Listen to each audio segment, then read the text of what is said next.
welcome to this week's episode of Trav Chats. I am your host, IMCFTraveller. Here with me today is Jay of the Inter Miami podcast. How you doing tonight, Jay? I'm doing all right, buddy. Doing all right. Glad to join you once again. I'll leave it at that. Yeah, this is becoming more and more of a common occurrence, and it's great to have Daddy Jay on with us. Look at me. Look at me. I am the captain now. Very much so. George unable to join us tonight as he is currently dealing with some work-related issues. Yeah, can we speak on that? So, Are we allowed to speak on that? Is he going to win?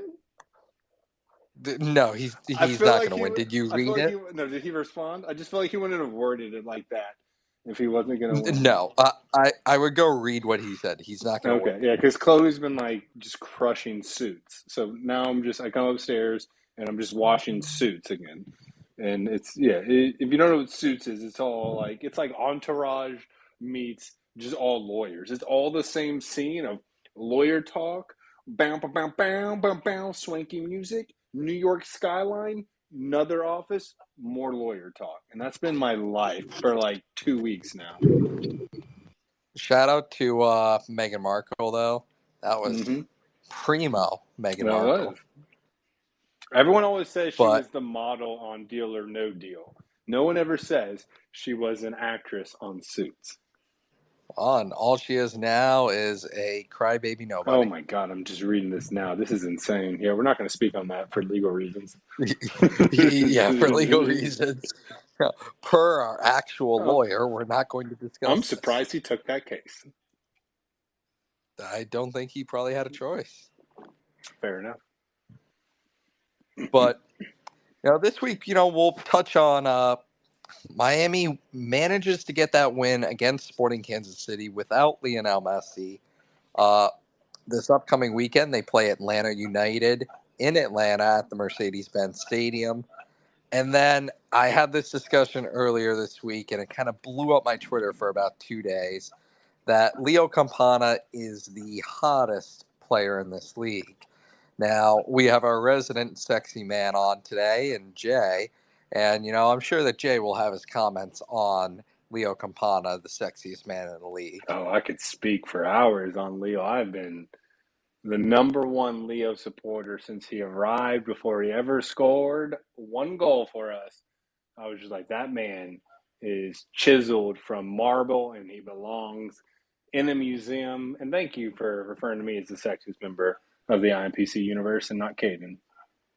I kind of forgot about Caden for a second. We'll just keep it rolling. But, let's start with Sporting Kansas City. Miami manages to win 3-2 at home without Lionel Messi, without Josef Martinez, without Robert Taylor, without Sergei Kristov, without Ben-Hak Kramaski, without a whole slew, about 9 players who are out for international duty.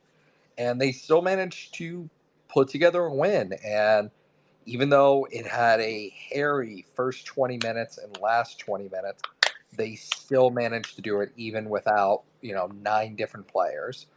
So, how are you feeling after that match? And, just looking at this Miami team that now proved they can win without Messi. And how does that make your confidence feel as we now get Lionel Messi back and we continue to push for the playoffs? We're now only 6 points out with 2 games in hand on the team in 9th place. I mean, it brings the utmost confidence, right? I think it was on the last Trav Chats we were talking about, there's no more tests for us in the league, right? We've already played Nashville twice, Cincinnati, Philadelphia, LAFC.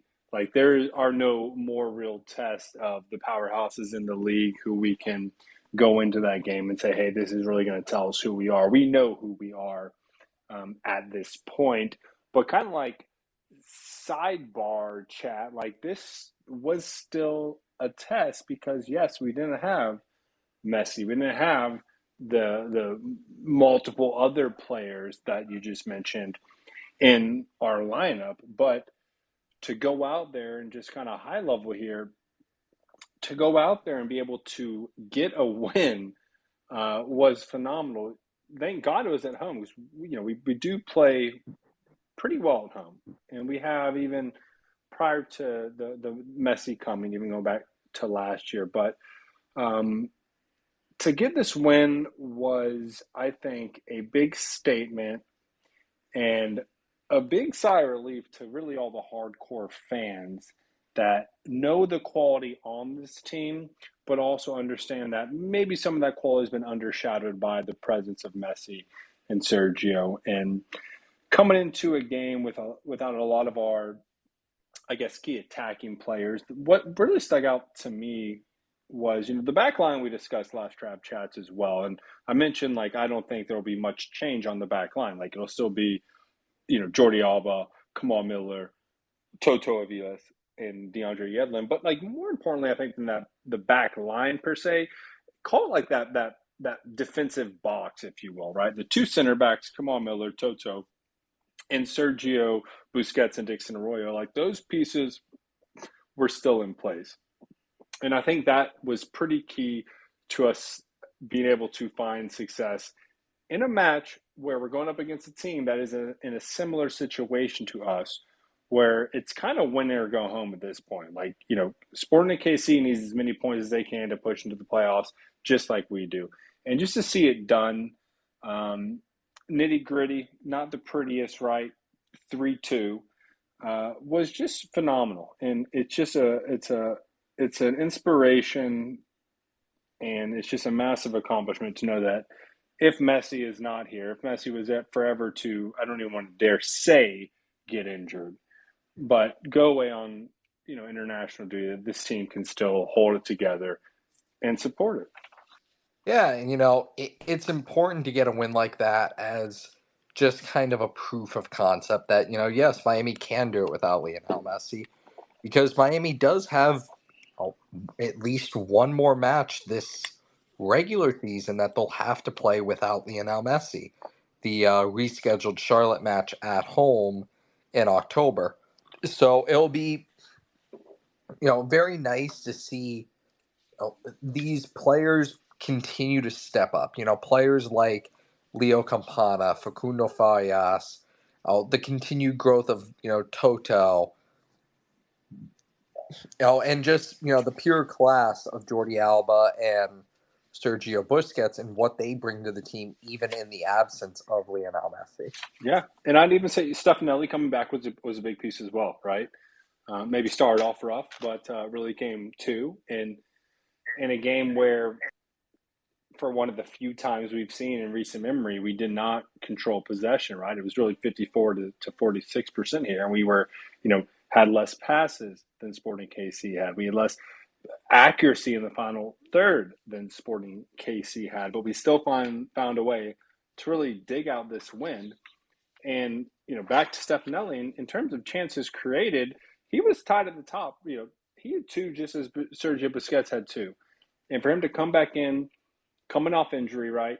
Coming into essentially a new team, because the squad he was playing in was pre-Messi, so he didn't really have as much time as everyone else has had to kind of mesh and adapt to Tata's system, to the new style of play. But to come in there and be able to make an impact, and still have 8 passes in the final third, completed passes in the final third. I mean, I think it speaks very high to the depth of this squad, right? We went from being, historically, over our first 3.5 seasons, of having one of the most shallow rosters, where if we lose one player, we don't really have an adequate replacement to them, to coming into a team where, like, yeah, we're 2 deep at every position and 3 deep at most. Yeah, I fully agree. And, that depth only gets larger as Miami continues to develop and grow players from their academy and second team. And we saw just in the past week the signing of 2 more of those players in Lawson Sunderland and son of Javi Morales, Santiago Morales, I have who so at much, 16 years I have old. so much to say on Santi Morales, buddy. Well, we'll get there in just a second. So Santi Morales, at 16 years old, earned his first pro deal with a homegrown contract, and Fun fact about Santiago Morales: he was actually one of the few players in the academy that has been playing for the academy since day one.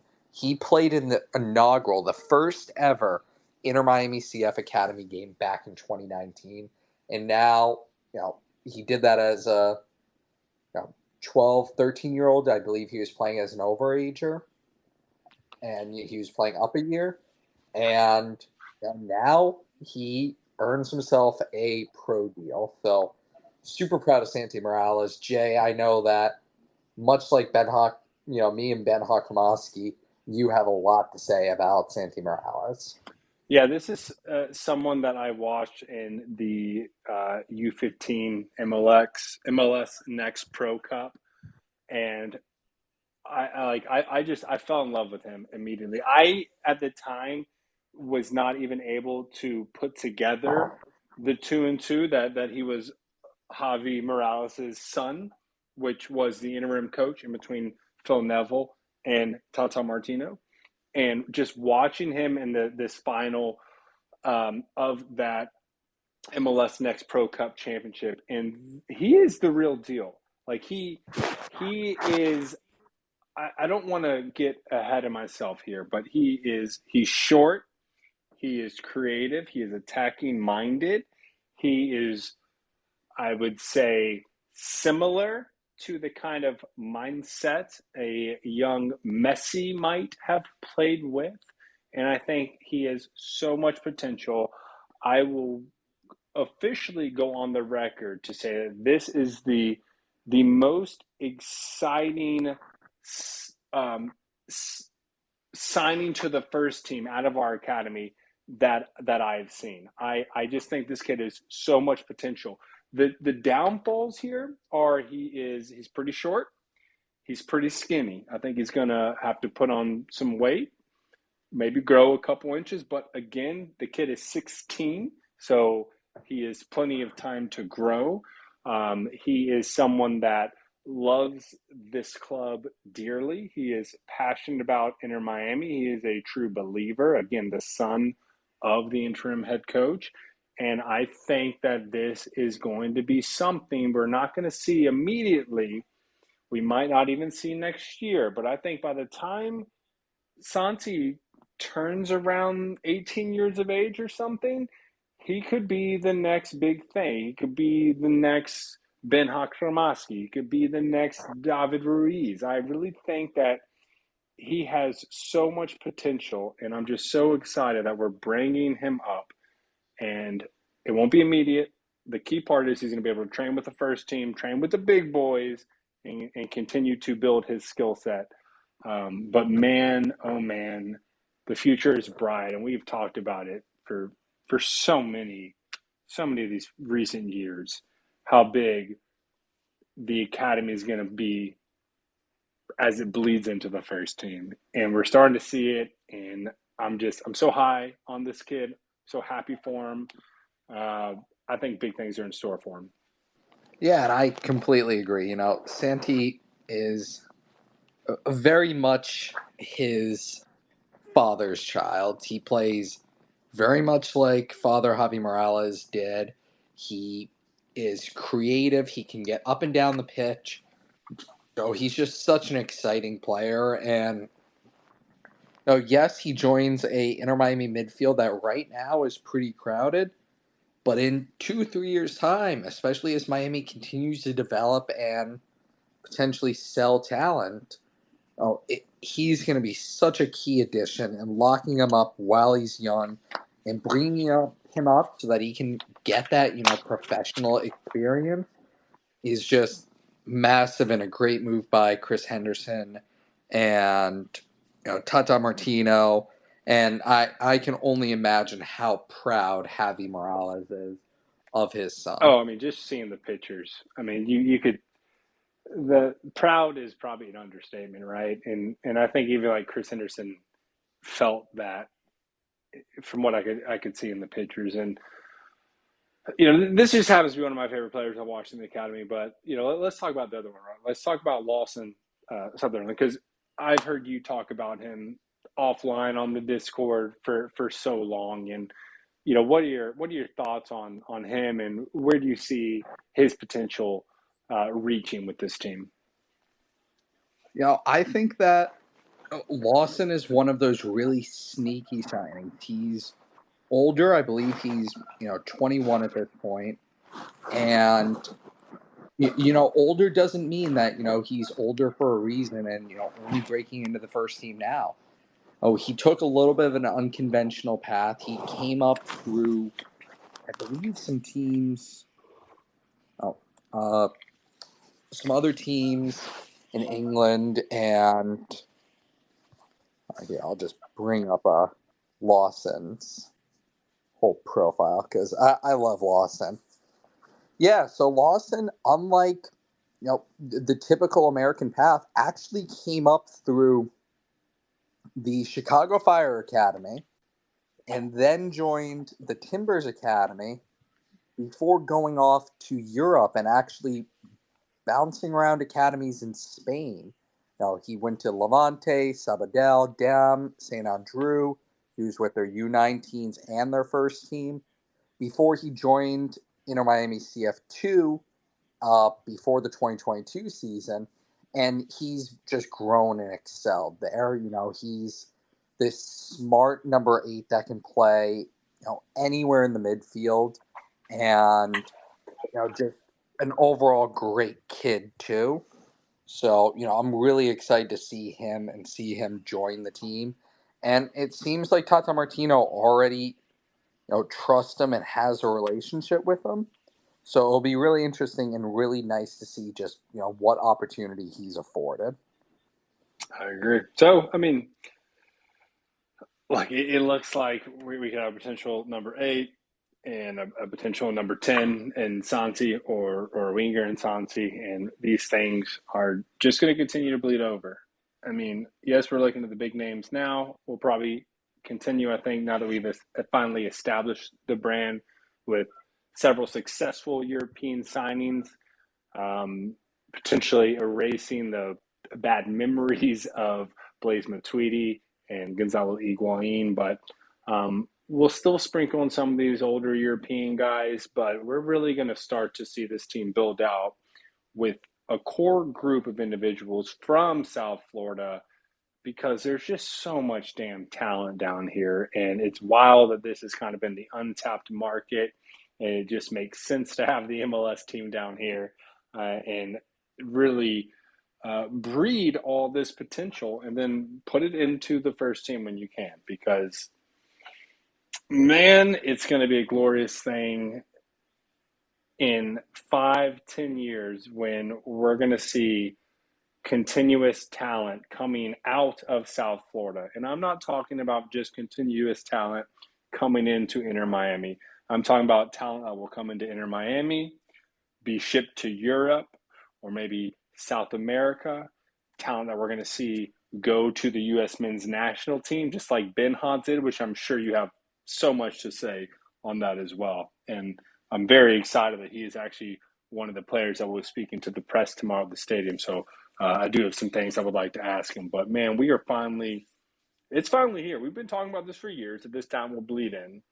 It's been tough because we've been pretty bad for 3.5 years, and now everything's turned around. And so now it just feels like everything is finally falling into place. It just feels like this is what the vision always was. Now we're seeing the young kids come in to supplement. We're getting the big name talent. We're all playing well as a team. And it's just high riding right now. It just feels absolutely great. Yeah, I fully agree, and I think that it continues to prove that one of the best markets and places for youth potential and just potential for talent in the United States has always been South Florida, and before Miami, there hasn't been a team to tap into that and truly tap into it. So it's great to see from Miami, and it's great to see players like Ben Hakramowski, like David Ruiz, now, Eddie Azcona, all of these guys get their, professional, now national team debuts, and just continue to blossom. And it's just going to get better and better over time, and it's going to be more and more exciting over time. It really is. But before we, I guess, remove ourselves from the Sporting KC game, I do want to give a shout out to Robbie Robinson. We were talking about potential lineups, and um, we had discussed potentially Robbie starting on the wing. We weren't really sure. He's always dealing with an injury, it seems like, but he comes in and really holds it down. And just want to praise his passing accuracy of 92.6%. And more impressively, the passing accuracy in the final third, 85.7%.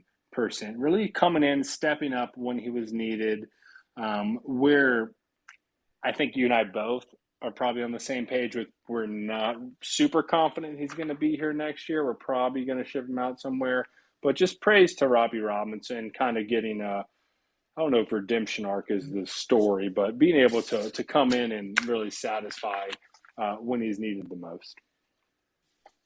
Yeah, and shout out to Robbie, who continues to play well when he's given the opportunity, and it's great for him to see him get the chance and really do well with it, and it's going to only look better for him, especially as I think most people can agree as he's looking for a new home this upcoming off season. It's just going to make his job easier, and give him the potential to possibly stay in MLS. Where if you asked any of us earlier this season, where is Robbie Robinson going to go next? I think very few people in Inter Miami would have said that it's going to be another home in MLS. And I think slowly but surely, with the trust that he's earning from Tata Martino, that there's a very good chance he could earn another MLS home. He could. I think a lot of people thought he was going to be eating shrimp and grits and boiled peanuts in South Carolina, man. But hey, things do change, and he's got the, I guess, reputation, if you will, from his days in college, right? He was the number one overall pick. I think that Robbie, which kind of has been dubbed, Mr. Glass at times, his biggest mountain he's got to overcome is just staying healthy for an entire season, and that's a lot, I guess, easier to say from like our perspective on the outside, right? No one goes out there like, oh, I don't care if I get injured or not. It just kind of, it's one of those things that you don't really get a say in. But I'm not against him staying here. I still think he's got a lot of potential. I think there are going to be some moving pieces, just as you do, come this off season. I think a lot of players are getting boosted in their value, specifically Robbie Taylor.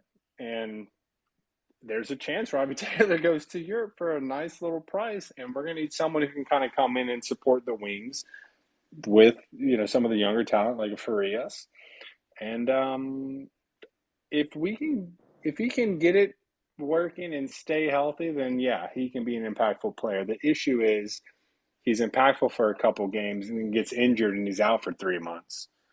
And I think there's also something to be said is that to be really in your prime, you have to be in a consistent groove, right? You got to be in your mojo. You got to have that confidence. And the one thing that can really stop or, kind of delay or impede that confidence is injuries that pop up. Yeah, and I think that Robbie Robinson, prior to joining the club and going through just a rash of injuries that all seem to just come one after another for him, he had potential. I think the first year he kind of got screwed by Paul McFadass, and you drafted a number 9 who was voted the best number 9 in his collegiate class.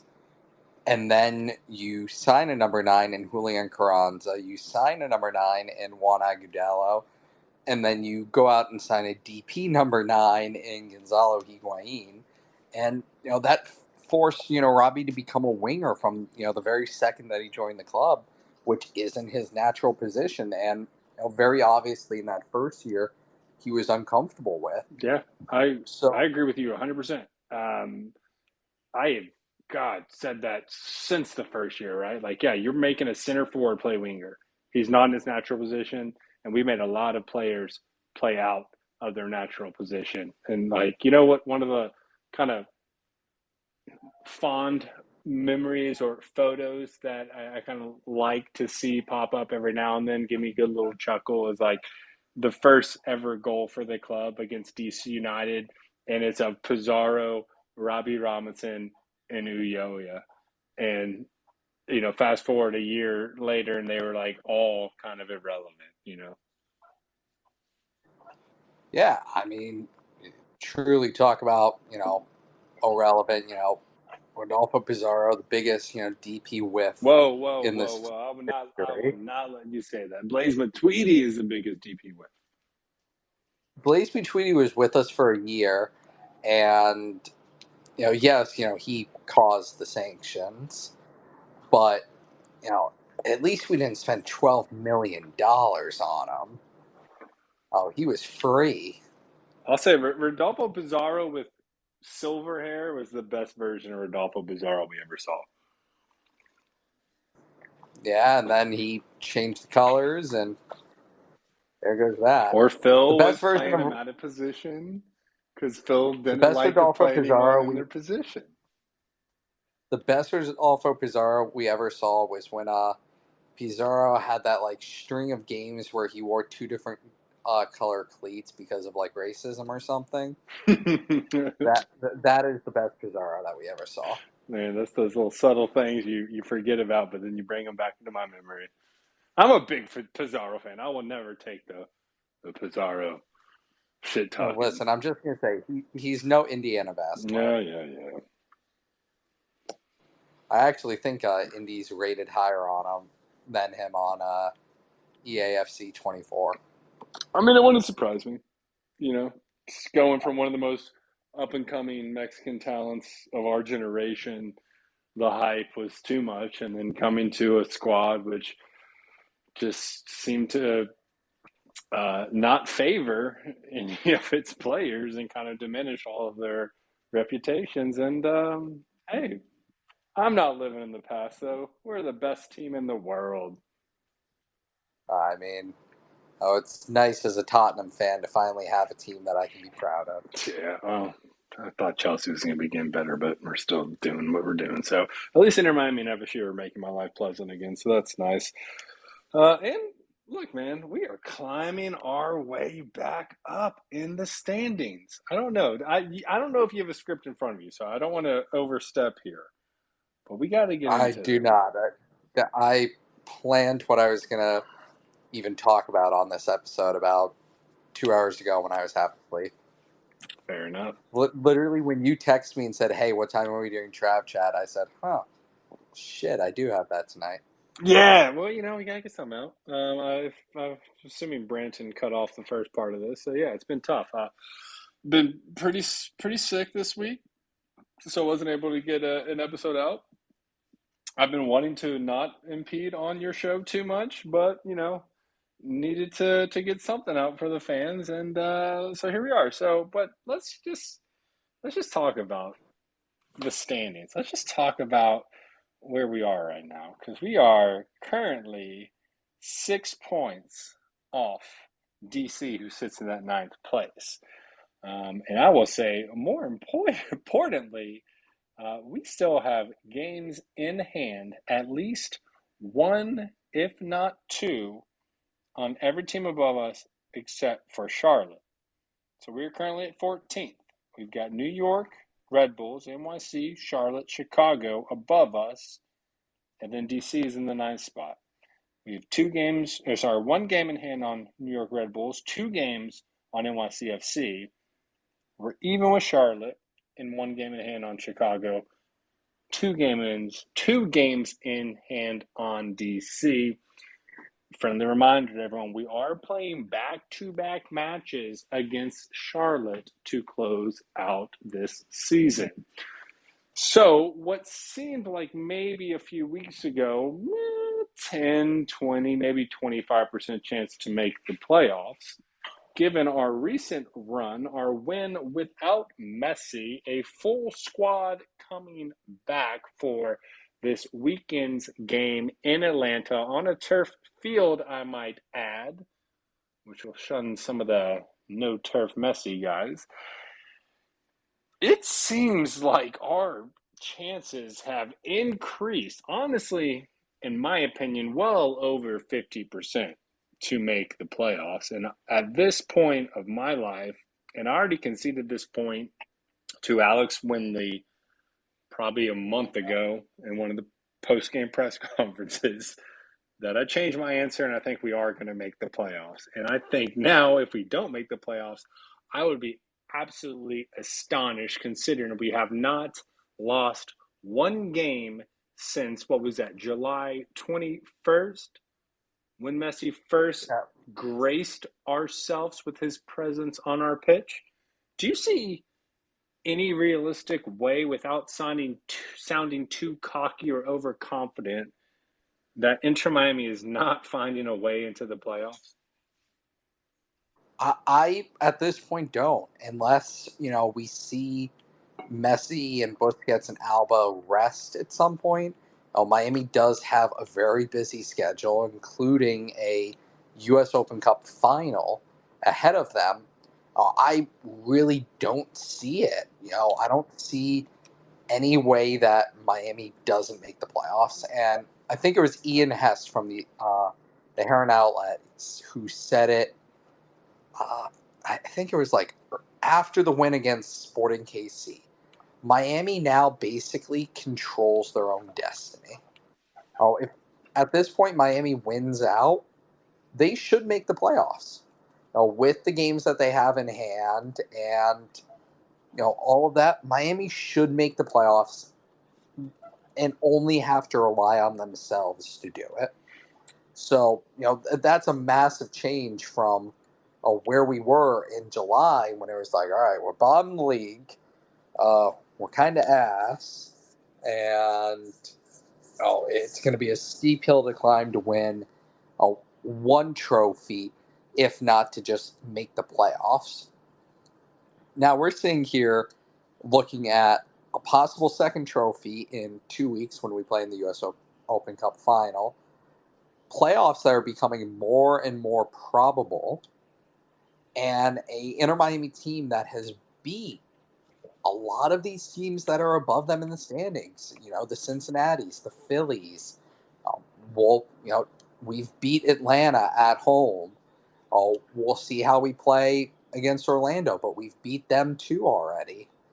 So it'll be very interesting to see what Miami can continue to do that down the stretch.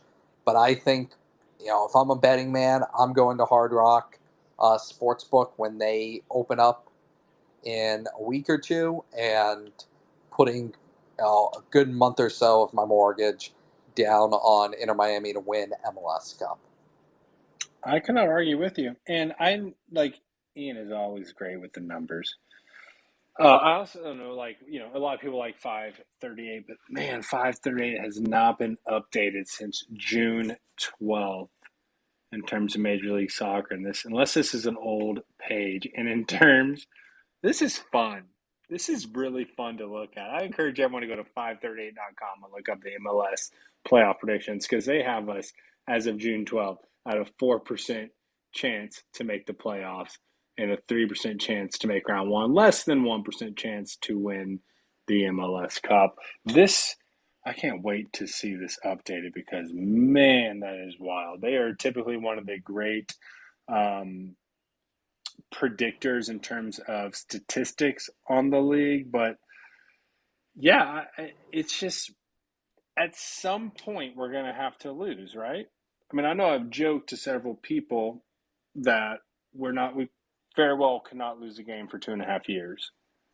But at some point, we're going to have to lose to somebody, right?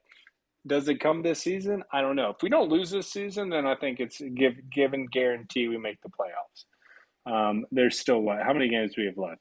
8 games, something like that. Something like that.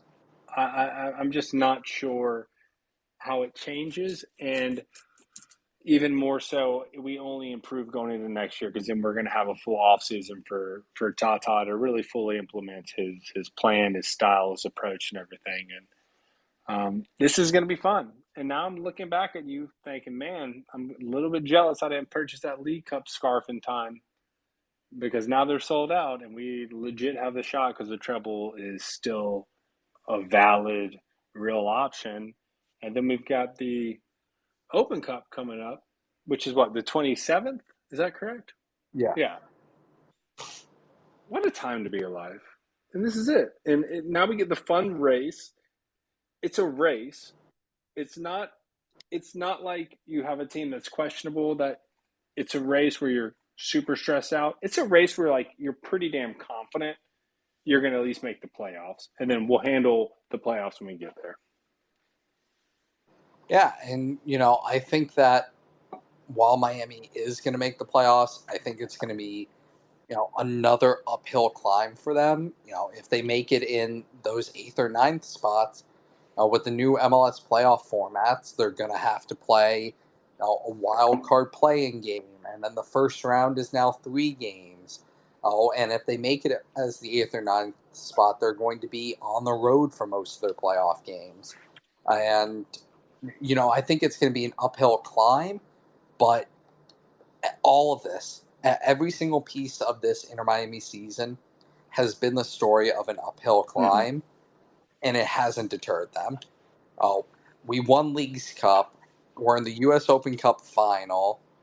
We're marching our way towards the playoffs. If this isn't the perfect example of, oh, fuck it, we ball, then I don't know what it is. I mean, you're exactly right, and I am going to have to assume that we're probably going to sneak into that eighth or ninth spot. So we're going to be that playing around. Every game is basically going to be away. But we went to Nashville and won the Leagues Cup. We went to Cincinnati and beat them in the U.S. Open Cup semifinals. We went to LAFC and dominated them 3-1. And now you're telling me that we had to go up against Atlanta, Toronto, Orlando, NYCFC, Chicago, Cincy again, and then 2 hits against Charlotte? Like, those aren't all away games, right? But, like, shit, I'm extremely confident. And then you throw us into the playoffs. Yes, of course, our backs are going to be against the wall. Of course, everything is probably going to be an away game. But we have Messi.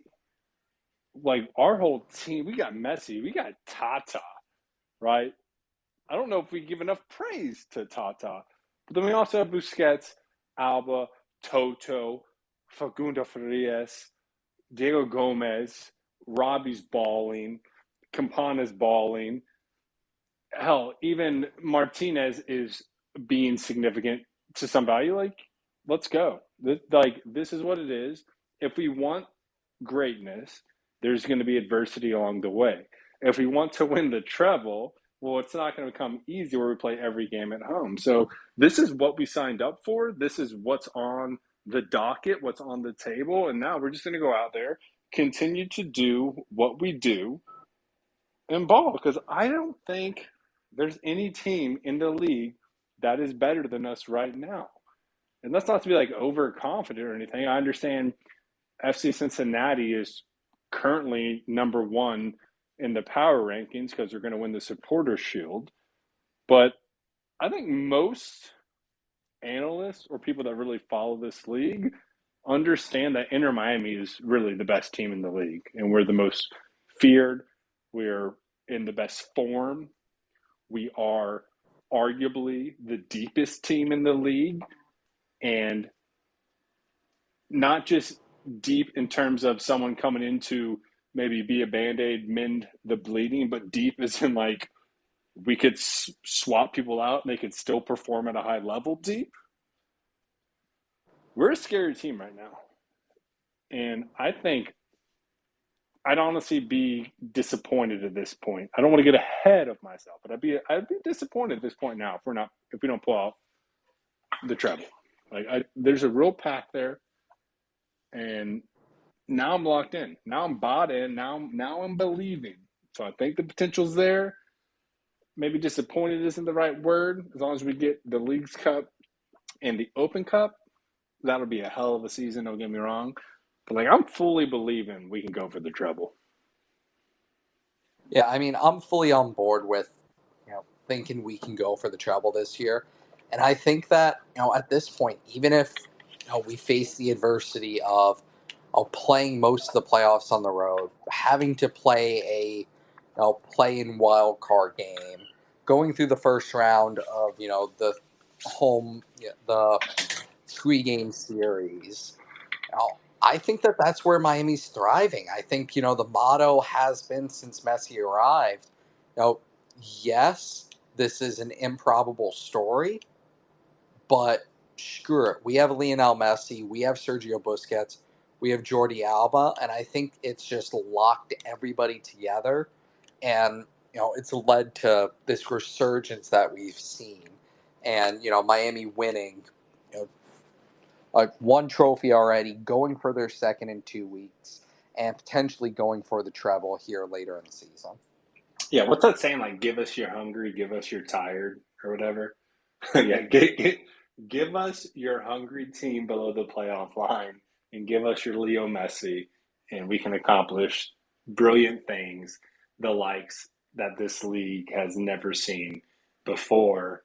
And hell, who knows what this offseason entails? We're going to be going to the CONCACAF Champions Cup. Summertime comes. Your number one boy, Anton Griezmann, somehow gets signed miraculously through Chris Henderson's amazing bookkeeping and shuffling of the deck. And then, hey, the quadruple's on the table. It's just a strange time to be a day one Inter Miami fan, to go from horrible irrelevance to potentially the most historic team that this league has ever seen. Yeah, I fully agree. I think that it's just great to watch. It's great to just kind of look back at this season as a whole and say, wow, at the end of July, we well, I'll go all the way back to the beginning of June, where it's like, all right, we fired Phil Neville, things aren't looking too hot. At that time, reports from the worst football reporter on the planet, Fabrizio Romano, were saying that Messi's going to go to Saudi Arabia. All of us were feeling down. There's a big period where the overall consensus was, oh God, it's looking bad, and now we very possibly could be going for a treble, and I believe it would be the first treble in Major League Soccer history if it did happen. I believe that is correct. Yeah. And, it leads me to think that given the current presidential election that's coming up, hey, man, let's all just vote independent and Chris Henderson for president.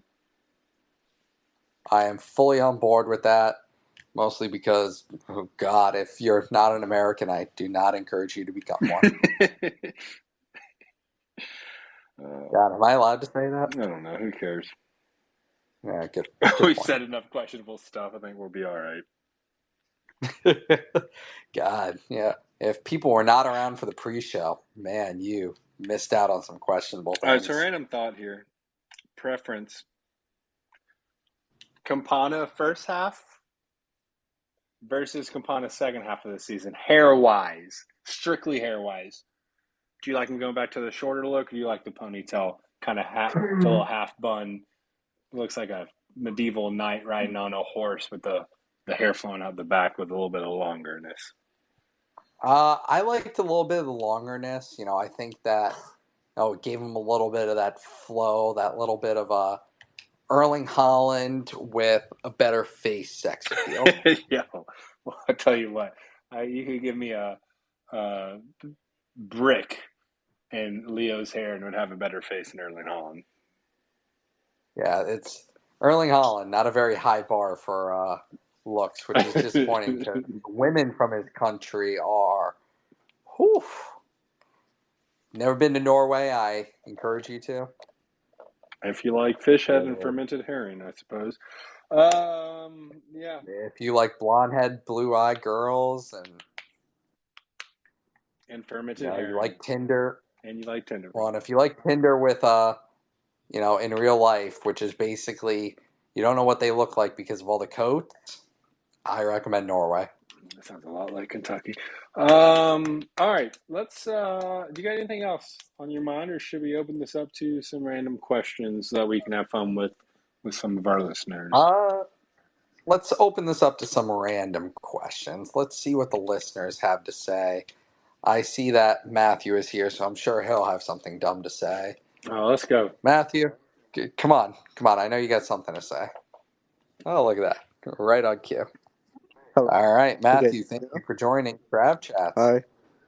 I don't really have anything dumb to say, but We'll be the judge of that. you guys will be the judge of that. I'm thinking, who starts in 2 days? Because this is Joseph's homecoming. Yep. Right, and he balled out with Atlanta the last time. Yep. So if it were any other team, I would say Campana, but it is Joseph's homecoming, so I don't know. What do you guys think? I think Joseph starts. And Tata's homecoming. I think Joseph starts as well. Yeah, I think that, even though Campana's arguably more in form right now, I think that this is one of those matches where you don't leave Josef on the bench to start. You don't want him to return to Atlanta the way that he left, which was on the bench. And you give him the chance. Earlier this season when Atlanta played Miami at home, pre-Messi, Josef absolutely balled out against Atlanta. And I think that doing it at home in front of the fans and stadium that he made his MLS name in, I think that, he's going to be playing with just kind of an extra big chip on his shoulder and, a want to win and a want to score. How serious is the Diego Gomez injury? Contra I think it was a muscle thing. Yeah, it was a thigh injury, just muscular, but I don't think Tata Martino gave an update today. I just saw your comment. That's why I asked Contra. We'll have to figure out if Diego Gomez is traveling, but even if he doesn't, Miami does get back players like David Ruiz, Ben-Hak Kramaski, a bunch of other players. So reinforcements will be there for Miami. I think we go back to the 4-3-3, honestly. I mean, we were, 4-2-3-1? Start or put Farias? Does what? Does Kremer start or do we put in Farias? Because he was doing pretty good in that midfield last game. So that's what I'm getting at, right? So we were in a 4-2-3-1 this past game with all the players missing. I honestly think that we could go back to a 4-3-3. We have, Ben-Han in the midfield, kind of in his usual role. The piece I'm going to be interested in seeing is there a way that we do Martinez or Campana, to be fair, as a center forward, Messi on the right wing? Robbie Taylor Farias is kind of an interesting thing for me to keep my eye on, is who's going to be starting on that left wing. Obviously, Fagundo can play, kind of really anywhere in the midfield or the attack, but I think we're going to start to see some opportunities where maybe Robbie's starting on the bench for Farias to start. Yeah, I agree, and I think that I think Farias starts over Robert Taylor on Saturday on the left wing, but I think that we've seen Lionel Messi. He doesn't play as an out and out right winger. He drifts. He comes inside. He frankly goes wherever the hell he wants because it's Lionel Messi. Oh, and I think that, we almost see that with Facundo Farias. And we play kind of this 4-3-2-1 where he's given the freedom to drift inside, play wide, kind of just do what he sees fit. Oh, and very much like how he played against Sporting KC, where he was a 10, but he was also playing a winger at times. He was drifting all over the field, depending on where the team needed him, versus being positionally tied down to saying, all right, he's going to play left wing. Well, here's something that I'm curious on your guys' opinion on. So the extra time boys mentioned the possibility of what it would take to have Messi play as a center forward, flanked with Fagundo and Robbie, whichever way you want to cut that up, right? Left wing, right wing. Do you guys see that as a potential option, or would you prefer to have Messi stay in the role he's been playing throughout most of his career on that right wing? Well, false nine Messi, is that what you're saying? You want to go back to Pep Guardiola, false nine Messi? Because we haven't seen that version of him in a long, long, long time. And I'm not really too hype about that one. I'm team, like, if this system is working that we've been doing, has gotten us 12 games straight, I am not changing it. I am not changing anything because we know it works. I don't want to start experimenting too much. Well, the thing you have to remember too Hold on, is real that quick. we Hold on, real quick. haven't. Let's just acknowledge this moment. That might have been the most intelligent thing Matthew's ever told us. Yeah, we'll see about that. Thank you. But my response to that is, I don't think that we've stuck with one thing. We've swapped between the 4-3-3 and the 3-5-2, where theoretically Messi's played more centrally. So I don't think we'd ever see Messi as a sole center forward in a 4-3-3, just because it seems like Tata enjoys having a number 9 that can be played off of, and that that can occupy spaces, that can make runs in behind, and allow Lionel Messi the space and the freedom to roam a little bit more off of that right wing spot. I agree. I think there's versatility. I think there's still some tinkering that could be done, but I heard that, and it does change the style of play. And I'm more partial to having Campana up as our center forward for a multitude of reasons. I mean, he can finish with his feet. He can play passes in the box. But most importantly, and where he's really been thriving this season, is just the fact that he is the stature of a Greek god. And he's jumping up and heading balls down.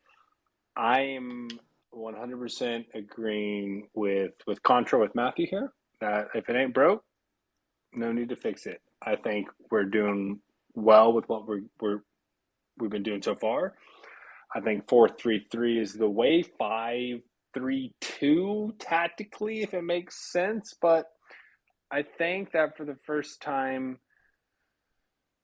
probably in our existence, we're pretty damn comfortable in the formation we're playing and controlling the play, controlling possession, poking, prodding, and then finding out what works for us every single game. Yeah, I mean, I agree, and I think that, although Tata will continue to tinker with this lineup, we'll see games where, it's Toto instead of Sergi, or it's Sergi instead of Toto, and changes like that. Mm-hmm. I agree. I think that finally we have kind of two positions that work, two formations that work for us, and two formations that we will pretty much always play in. Yeah, I mean, kind of downfall here is like Sergey, right? I mean, Sergey's been, pretty serviceable for the team. But now he's going to get replaced by Toto, the highest, signing for a center back in league history. But that just kind of goes back to the whole depth conversation that we were having. But there will be some rotation because for the first time in a long time, we're getting a week between games, right? We had a week between the KC game, we have a week between the Atlanta game, but then it's back full force. So then it's about balancing the fitness levels of the players. Probably going to see more substitutions for the purpose of balancing all that. So we'll probably see an increase in substitutions on the back line than maybe we've seen in the past couple games. But the good news is we've got the tools and we've got the options on every level at every position. And so now we just have to be smart. We just have to be tactical. There's going to be a lot of game planning that goes into it, a lot of probably, man matching or position matching, and that goes into it. And now we're in the race to the end. And I'm very confident in Tata. I'm very confident in all of our players. Whether we start Joseph or Campana, I still think we have a chance to win every single game we play. Not even a chance. I still think we're probably expected to win every game we play. And there's also a chance that this is Joseph Martinez's last year, only year with the team, right? Unless he comes back and says, hey, I'm going to take less money because I want to play with Messi.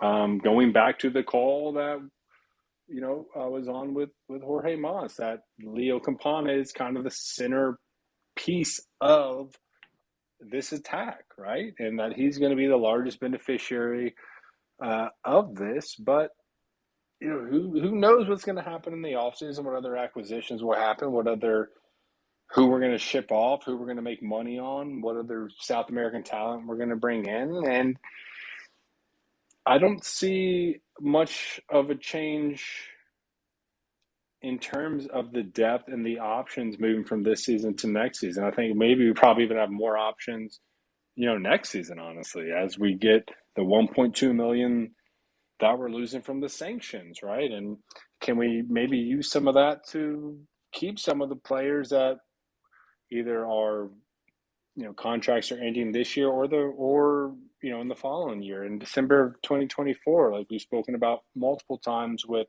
Gregory, with Mota. And this is kind of just all pure speculation at this point, but it's good stuff to have, man. It's good to have all these options and still be able to ship some people off, bring some people on rather, and still expect the same results. And I fully think that we will get the same results. Yeah, and at the end of the day, in Hendy we trust. I mean, talk about a sporting director that has given you nothing but positive reasons to trust them and to blindly be like, all right, Hendy's got a plan. Yeah, I mean, he only missed on Jovan Jones or Kelvin Leardom, but everything outside of that has been an absolute smash out the park.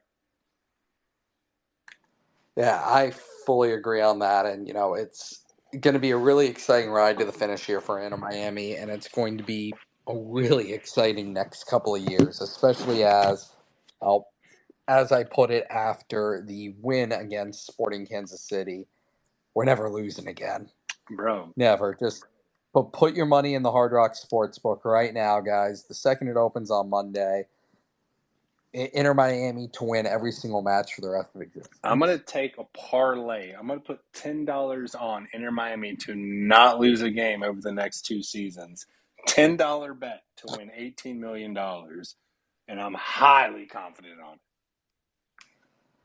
If you win, I get half of that, right? Yeah, exactly, because I called it out on here. I want some dumb questions. Who's got some dumb questions for us? Let's have some fun. Danny, I see you lurking. Or that's Chris, rather. Sorry. That's Chris, bring me something fun, bud. Let's see. Cafecito, come on. Anybody got just an outlandish question? When's Messi playing? If you ask that again, Matthew, I know where you live. I actually will be there on Saturday. Bad things will happen to you. Oh, I'm just figuring out how to add people's speakers. Look at me. Look at me. I'm Chris is figuring out raising his hand. tech. I added him. Chris is raising his hand. Now he's got to unmute himself. That's Hey, okay. so that guy Matthew, he asked a pretty smart question earlier. I got to give him props for that. Good shit. No, no, for real. He's a smart kid. Third time, long time. I have a couple questions. So I need some clarification here, Jay, because you said that Robbie is balling. So first off, I need to know what Robbie you're talking about, because if you're talking about Robbie Robinson, then I need a huge clarification on what ballin means to you. And my second question is, since we're talking about spaces and what's the chances that we're going to win an MLS Cup before aliens take over the planet and completely destroy us? I'll hang up and listen. Oh, okay. So, okay. Let me get to the aliens piece first, actually. Oh my God. Okay. That's So, very Jay I wanted the question. dumb shit. You saw the article or the news story came out about the alien mummies It's they found? absolutely not dumb. This No, is it's not something dumb. that It's not dumb. for I'm right there many, with you. many, for many, many I years. want it peer reviewed. There is the 42.36 large file, gigabyte file on the National Institute of Medicine that the guy put out. I want a real scientist to download that. It's on the National Institute of Medicine's website, and I want someone to review it, and I want to figure out if this is You're real or asking not. for way too much, Matthew. You're asking for way too much. We got a full unboxing in Mexico. That's all it takes, buddy. They're coming. Listen, They're here. I believe They're coming. the only reason they did that was because they wanted to hide the fact that Mexico drew Uzbekistan while the U.S. beat them 3-0. Okay. Can I please get in here? All right. So Dan, Yeah. sorry, I keep saying Dan. Chris, sorry. So Chris, you saw the video in Mexico, right? Yes, sir. Okay. Those are legit just casts of ET. Like you look at ET, that's the same damn build. That is not historically the build that you see if you're talking about gray aliens, which are the vast majority of alien sightings you're going to see. You also hear about the little green men, but they still don't share that. They're more of the typical big kind of almond-headed individual. And that's not even going to get into like the Nordic race of aliens or the reptilian race of aliens. So I have a follow-up. Oh my God, you're like an encyclopedia. think that Inter Miami will win the MLS Cup before aliens invade? Yes, I do believe that because it's such a short amount of time. And the alien invasion is probably not even a realistic opportunity. It's more probably closer into an invitation into the Galactic Interspecies Association or government that there exists. I could go on for hours about I have a rebuttal for this. There better be a Battered Aliens podcast. That's all I'm saying. There might be. I'll tell you, myself and a member of Vice City, and this was back in 2001, saw a flying saucer live. So I've seen them. But that's besides the point. My point here is none of us in this beautiful spaces chat are the Jesus Christ of aliens. So we cannot dictate who or what aliens look like. These aliens are just aliens. That's how they come packaged. They're here, buddy. Aliens are already here. They already found what looked to be phytoplankton on the International Space Station. They already found there are already living organisms out there we've confirmed. What everyone associates as alien is like a living, walking, coming in a spaceship, abduct you, probe your booty hole, right? But there are aliens that exist. Any planet that we've already identified several planets that have water or have carbon dioxide in their kind of ozone environment, right? And so aliens exist. That's just kind of a hard fact at this point. I don't want to get off too much on a tangent here. I do want to get to your point of your question of Robbie. Yeah, let's get to footy because we just had a 100% Argentinian join and we want to get to the football before he cops Yeah, out. but So don't get me all excited, bro. Footy, You invite me Robbie, onto an balling. alien podcast, and we will have a hell of a night. Just let me know so I can drink plenty and eat an edible before, and we will have 5 hours of We will be in conversation. space, my Yes, friend. sir. Robbie Robinson, balling. I don't know if I used the word balling. I think I said stepping up or realizing the moment, something more along that. And the reason I said is in the 83 minutes that he played, he, you know, 27 passes to 25 accurate passes. That gives him a 92.6 passing accuracy. That is the second highest on the team to Kamal Miller. And just to put this in perspective, Kamal was at like 94.6, Toto Avilas 87.5, and Busquets 91.1. And the majority of those numbers are coming from them just passing along the back line into Sergio, back to them, trying to control the play. But in terms of dribbles, leading the team with 5 and successful dribbles with 4. Also, most fouls won on the team with 4. I think he was very serviceable when his number was called in the game. Balling might be a stretch because he didn't, score a goal. He didn't get an assist, but he did take three chances. He did have one on target. So, in terms of being, as we say often, with like Uyoya being a band-aid with everyone out, that's where my thoughts with Robbie lie. I enjoy the alien conversation more, though.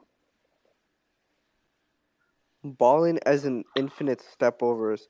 You know in FIFA when you first start and then you spam the same move over and over again because you don't know to do anything else. You know the GIF of Alan St. Maximin. Do you know what I'm talking about?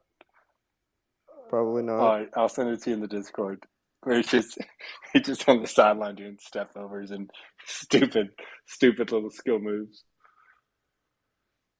But yeah, that's what he does. He does 3 step overs. He cuts to his right, and then he doesn't shoot with his left because his left foot doesn't exist. He left it 50 yards back, and then he misses. That is a fair critique. He does cut in. He always cuts in and then shoots on his right. That is a fair critique. But in a game where we're missing basically all of our front end attack, I think he came in there and did a fine job. Yeah, it's fine. He did fine. With a depleted roster, it is what it is. You get what you get, and you don't get upset because when you put that guy in, you're gonna get one thing and one thing only. Yeah, Chris is trying to slide in here and put words in my mouth. That's what I heard. Who's got more alien questions? No more alien questions, for the love of God. Like, I'm sitting here in silence and just... Trav is the first goner, by the way. Good. They ain't taking me. I've been communicating with him the whole time. Okay. All right, let's see. MLS Moves. My buddy. How you doing? What's going on, guys? What's up, man? Yo, so I got a question for you guys. Sorry I'm a little late. I don't know if you guys talked about this already, but with if it's about alien invasions, we did. Yeah. So you got that covered? Yeah. So with the way Facundo's been playing lately, do you think that he's going to start over Robert Taylor? Yes. On the left wing? Because Robert Taylor has ghosted ever since Leagues Cup. I know a certain individual who are Robert Taylor stans. One of them is in here, and I know he's a good player. But he has a good run, and then he ghosts. Yeah. That's You're just what talking about the guy who scores like better goal, like has arguably scored some of the best goals in this club's history. I know. He's like quality play. He just doesn't do it consistently enough. He does that, and then what did he do for the next 6 months? Nothing until Leagues Cup, and then he does something. Now he does nothing again. So, I'm like 50-50 on that guy. First of all, it was 4 months. Second of all, you're 19. Get back to me in a few years about consistency. Well, okay. Uh, Oh, All right. And then, yes, I do think that Facundo starts over him. I think that Facundo brings a different type of player on the field than Robbie Taylor. yeah. Robbie Taylor can, hold up play better and be more creative on his finishes. Facundo gives you that. He's been compared to Carlos Tevez for a reason. He can finish just brute chances. He's faster than hell, and he's crafty. Yeah, no, I agree. I agree with you. I actually, I actually like Robert Taylor playing on the playing right back because of how far advanced the fullbacks get with Miami, the way they play.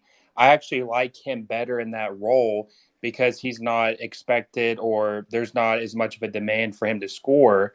Obviously, as much from that position. So I actually liked when he came on, or when they switched formations, when they were playing five out the back and he was playing right wing back. I actually liked him. Really, I liked him a lot in that position. You don't spend the money you do on Facundo if you're not going to have him play, and he gives them the best chance to win, especially creating that lethal attack and partnership with Messi and whoever starts up top, Anya and Martinez. Or maybe they go with the two up top like they did a couple times with Messi and Facundo. Yeah, I think he's got to start, and I still don't even think we've seen the best from him yet. I think he's going to just continue to get better and better.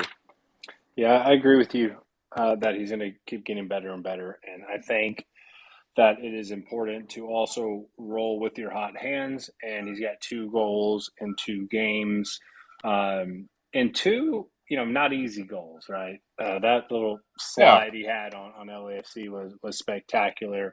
Robbie can score some of the most beautiful goals that anyone's ever seen, but there's also been a lot of times where Robbie is not playing with the mindset of a striker, right? Where he's not going to go take that shot, where he's going to rather look for the extra pass off to a Messi or a Martinez or Campana. Where I think as Fagundo possesses that just innate attacking mindset, where like he would rather take the shot than pass it off if he thinks he can make the shot. Like obviously, if he will still be a team player and play across if he needs to, but I think what we're seeing is more of a killer instinct coming out of Furias. He is younger; he will be here for a few years, whereas I think all of us are kind of interested to see what happens to Robbie because there's a solid chance Robbie's going to Europe, in the winter time. So that's kind of the difference of the yeah. 2 players, but it's really hard to kind of bench Fagundo at this point. And I don't know if you joined when we were talking about the potential to play Messi more as a center forward, where he's flanked by both Fagundo Farias and Robbie Taylor. But there's options and it's very deep, but I just don't think Tata could take off Fagundo right now. And I think more so Robbie is also he can play wing back. He can play in the midfield. He can play on the wing. I think there will still be opportunities to plug and play Robbie Taylor where Tata sees fit if he wants to have Fagundo start, as a left winger or a right winger. So, guys, Yeah. hey, thanks for the chance. So, I want to go ahead and ask what you guys think of this. So, I've had some kind of just fundamental issues with kind of some of the mix that's happening. What we're saying is going to happen. So, if you look at Robbie Robinson, right? So he was playing with Campana. If Campana was Cyclops, he would have blown him up by the looks he was giving him. And so I don't think that continues to work, right? So if you play Facundo Farias, you're playing Campana. Facundo can't play with Martinez because Martinez is trying to make the kind of similar crosses and runs and tricks that Facundo's making without having the speed and the ability anymore to be able to do it. And so then you've got Martinez, Messi, and Facundo all trying to kind of play almost the same style because because to be honest, Martinez isn't attacking the goal anymore like he used to. He's trying to kind of figure out what to do, and of course, he has to have 5 bicycle kicks a game. But so I think that if they're going to play Martinez against Atlanta, which I think they are, because they don't want to make him look bad and what have you, I think maybe Robbie gets the start because that's kind of the logical place for him to play and for them to kind of be able to play with each other. And I think that eventually they pull Martinez out for the applause, hopefully sometime in the first half, and then bring in Farias, and then we can actually start playing the game. But that's kind of my thought behind kind of the dynamic of what's happening now and what could happen. I don't disagree with that. I could see that as well. I don't know if they'll pull him out in the first half. I think Yosef probably plays 55, 60 minutes. But I'm not so sure if giving Yosef his opportunity really affects taking Farias out of the game, just giving how much success he's been having with the team recently. I think I feel like the burden is more on Robbie Taylor coming back from the international camp and the international games to, as messed up as this sound, kind of earn his spot back. And that would lead me to believe that they're probably would find out a way, Tata will find out a way to play Robbie in a different position to where he can have both of them on the field. So while we're all talking about, who's going to start or who's going to play, Farias or Robbie Taylor, I think there's a likely situation where Tata figures out, here's how I play both of them at the same time. And here's how they can both make an impact on the field while still giving Yosef the respect he deserves, and I hope that he's applauded on the way out. Right, I still think that Atlanta will do that for him. Any interaction I've had with Atlanta fans has been pure class. I mean, they really are a good group of fans. But I still think we can win the game with a Yosef Martinez. I still think there's a storybook send off where Yosef can score a goal, or maybe we get an early penalty. And Messi's like, hey, you take it. This is your game. You go ahead and take it. He scores. He gets subs off. The applause are there. Maybe he sticks around after and waves to the fans and all that stuff. But I think there's going to be. I think Tata's going to find a way to have the best players on the field. And there's a few players, specifically Robbie Taylor, that can play multiple positions at every level of the attack, or the pitch rather, and I think that's probably what we will see. It wouldn't surprise me at all to see both of them playing together, and with them together, man, I mean the combination they could have could be deadly. Because Robbie, yes, he can score beautiful goals, but he's also really good at controlling possession and passing. So you think that Joseph will start over Campagna? I think so. I think that in this game, the return of Tata and Yosef, I just think that storyline is too good to pass up. And I think that you probably bring on Campana in the 60th minute. He's so I'm just not very high on Joseph at this point, and I'm not saying any of you guys are as well. But he's just, I think he's washed, man. He just kind of gets lost in the game and doesn't really contribute much, and he just kind of lurks around. And I honestly believe that the best way forward, most potential three-headed attack is Facundo, Campagna, and Messi.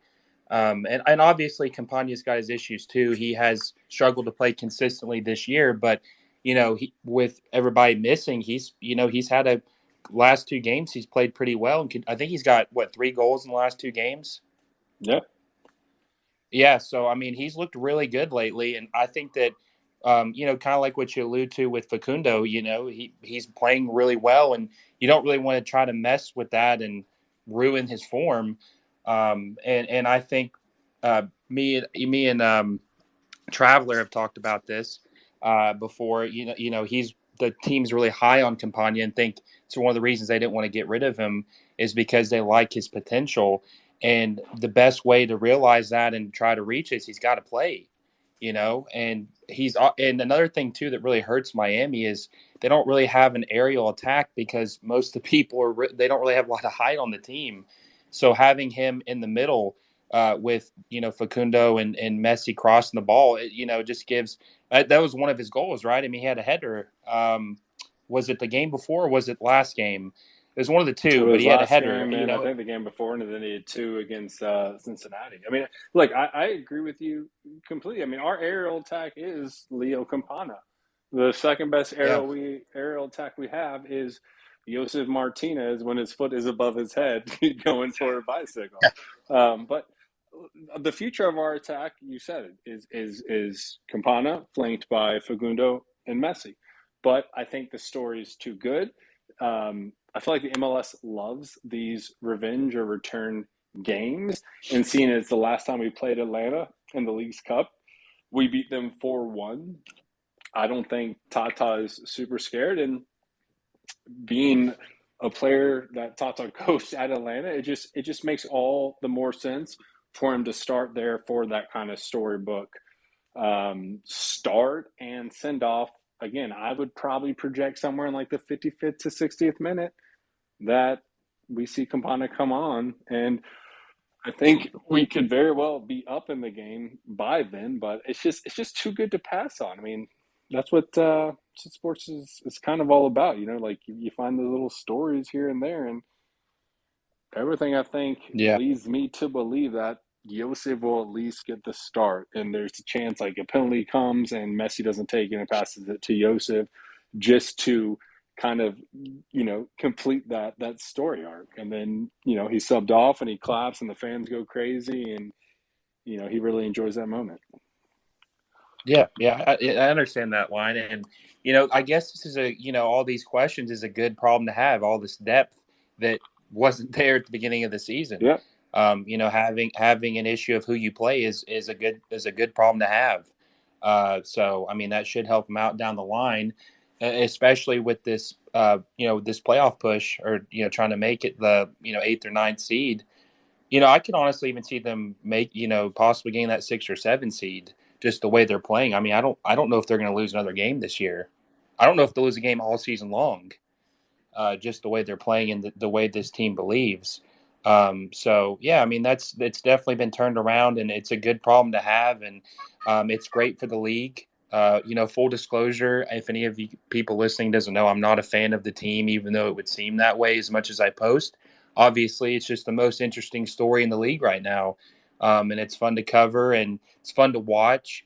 And it is going to be interesting to see who is the first team that actually beats them.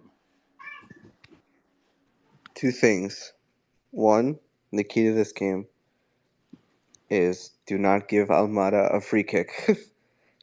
And second, I believe I read somewhere, I think it was like the Miami Herald or something like that, where the coaching staff we have right now, the entirety of the coaching staff, besides Javi Morales, is the exact same coaching staff that won MLS Cup with Atlanta. So it's not just Tata. It's like almost everybody. I just want to go back a little bit to the Campana versus Martinez and who to have on the starting lineup.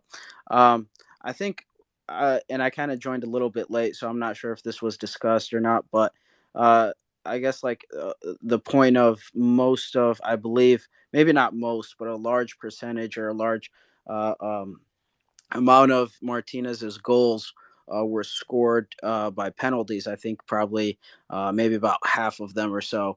And I think it was a little bit alluded to that there isn't much he still is able to do.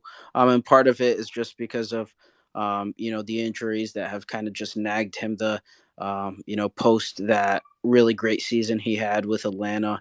And I think maybe that's starting to catch up a little bit with him. But also, how long is his contract with Miami? Is this his last year? And with potential talk of MLS adding maybe a fourth DP or maybe some of the changes that are going to come to the salary cap and whatnot. Do you even see maybe a sort of upgrade on Campagna? There was a lot of talk about Suarez potentially coming in, and now a lot of rumors about Griezmann. So yeah, just what are your thoughts all on that? Ooh, I'll start on this one. So Josef Martinez's contract does end at the end of the season. Miami does have a team option for next year for a added year to his contract.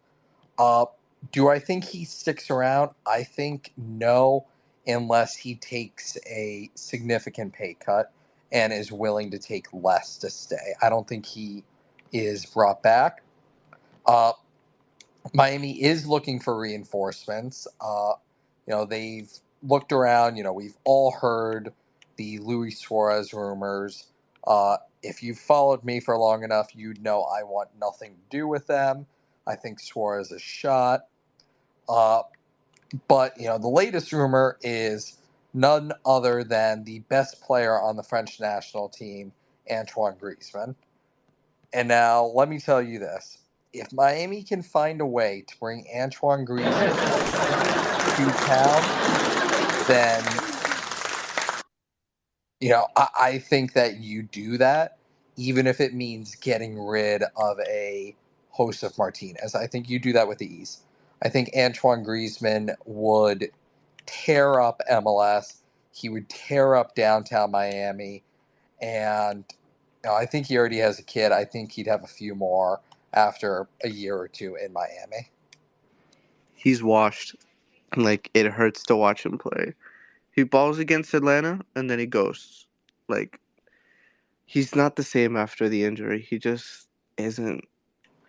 It was a steal. It was a great deal. We got him basically on a free because him and Atlanta are not doing so hot, like, between each other, and they're paying most of his salary or a good portion of it. So he's not a designated player.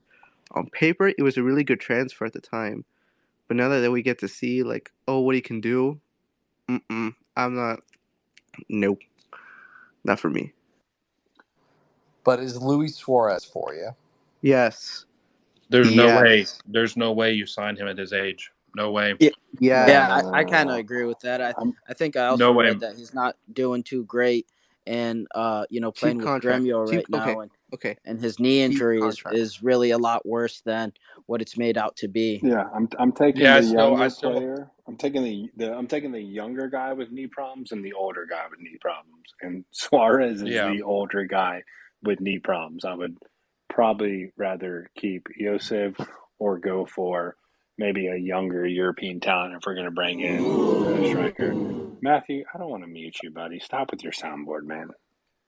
That was not me the first time. That was not me the first. Yeah, Yeah, I that just think that it was doesn't. the first one was me just kind of applauding the kind of dig at Mbappe not being the best in the French squad.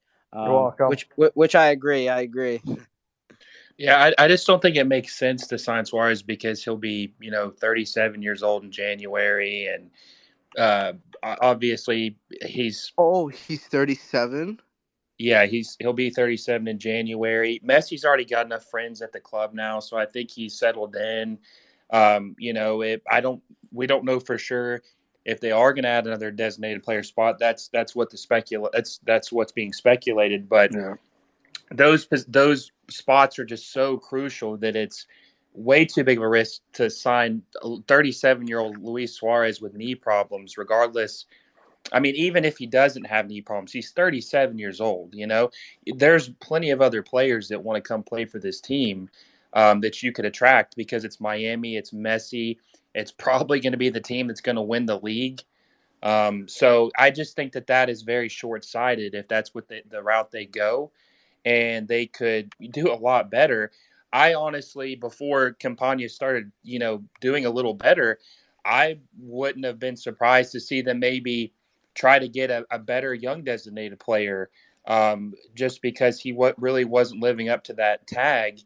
Obviously they need to keep one so they can keep the three U22s, but I wouldn't have been surprised to see him try to maybe move off of him until his recent run, and we'll kind of have to follow that and see how it ends. But yeah, I just think that those spots are just too crucial to waste on a 37-year-old striker. They could do a lot better, and Griezmann would be a good option, but I just don't know if he really fits up top. I mean, you could put Messi up top and him on the wing, but I think that he's more likely to go out to the West Coast to one of the LA teams, and if that doesn't pan out, he'll go to a New York team before he goes. So a couple things I here. think so too. I've seen him. He's a big NBA fan, and I've seen most of the times he has been over to America to watch some of the NBA games. It tends to be in New York. I've seen him with the Knicks jersey on a couple of times. So I do think that he most likely will not end up in Miami, but I wouldn't be surprised if he does end up. But I was also going to just say that I think with the likelihood of the league adding uh, one more DP spot, or whatever they end up doing to better the or I guess like make the roster cap rules less strict.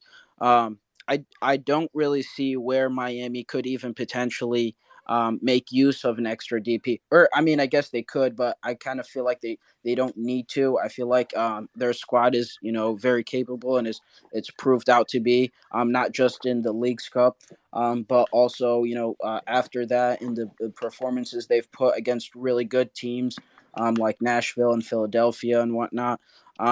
So if with that being the likelihood, what are some of the areas in the squad do you think that DP spot could be used on? Well, just a couple things here is I would rather us, if we're going to bring in one of Messi's friends, I would take a 40-year-old Andres Iniesta over a Luis Suarez. Second point is Leo Campana he earned that young DP tag. He wasn't brought in as a young DP player. He came in last year and was shredding for us, scoring in seemingly every single game until he got injured, and then Gonzalo was able to finish his arc of redemption from being a complete waste of a signing to maybe he was worth it. But if we're talking about potentially a fourth DP being added across the league, then I honestly, it's not really the attack that I'm concerned about. I would want to add more around the midfield, my personal opinion. I don't think we need to sign a big name center forward or anything like that from Europe. I think if we had, say, an Anton Griezmann on one wing and Messi on another wing, feeding plenty of balls to Campana, I think Campana could easily score 20 games in a season with those two servicing him, whether it's on the ground or whether it's in the air. So I've always been one that's more for midfield fortitude, just to continue to control the game, but not really. I guess more on like the attacking midfield front than a defensive midfield. That would be my preference, and I think Griezmann honestly could play the wing. He could support the midfield as well, and I am very high on him because was that last week, Trav, where you asked like Jay if you could sign one player, who would it be? And I was like Griezmann, and then you were like, "Well, funny you said that because then that story like broke out."